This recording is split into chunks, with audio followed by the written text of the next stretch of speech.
Vamos pra casa, irmão. Que granada? Se tivesse granada, eu tacava na cara desse viado, cara. Ui, viado, filha da puta, meu irmão. Eu vou te chamar pra festa. Filma isso, João. Filma isso, João.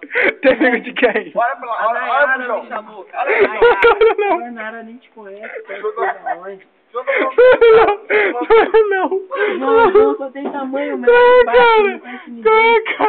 Só tem tamanho, moleque bate, ele corre. Bora, cara. A gente volta esse vídeo. Cara, eu não vou... Cara, o Chuvinha amanhã vai pra piscina, cara. Chuvinha amanhã não vai vir.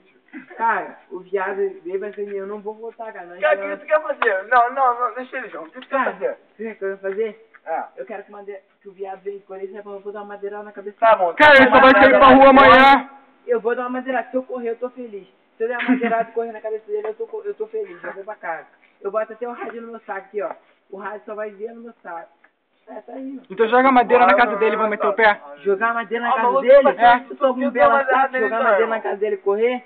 Quebra o portão dele lá então. No portão dele, eu quero dar uma bandeirada na cabeça dele. Chama ele lá, pô. Manda dar uma maneirada nele. Mas, só que Manda eu o tava maluco com vai bandeira chamar a na- polícia aí, hein? É, por mim mesmo, pode chamar a polícia. Não aligere, hein? É, por mim, eu tenho algum problema? Eu sou algum de maior? Com certeza, mal vai falar. Ela fala que tá arrumando, batendo no portão dela, arrumando kizumba. Ih, que zumbo, caralho, eu tenho algum problema no portão dela? Meu irmão, esse viadozinho, eu vou dar uma madeirada bem feita na cabeça dele. Cara, vocês ficam confortáveis, pô. É, mas Ai, que dá no teu like, cara.